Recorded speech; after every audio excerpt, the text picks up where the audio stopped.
এই যে এদিকে রান্না হচ্ছে আর ওইদিকে ছাদে বড়ি দেওয়া হয়েছে। অনেক তো হনুমানে খেয়ে নিয়েছে। আজকেও ডাল ভিজেছি, এবার আমি ছাদে যাব। এই দেখো এই বড়িগুলো দেবো, ডালগুলো ভিজিয়েছি। এই যে জল রেখেছি, এই জলগুলোই সব আমি ধুবো। এই বড়িগুলো দিয়েছি, দেখো কেমন হয়েছে। দেখো ডাল ধুয়ে আসলাম, এদিকে আমার মাংসটা রান্না রেডি। মটন রান্না করেছি রবিবার।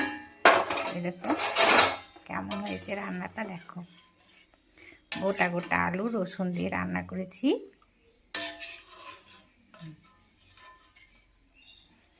এই যে ভাত নিলাম, আর ছাদে গিয়ে আমি ভাতটা খাবো।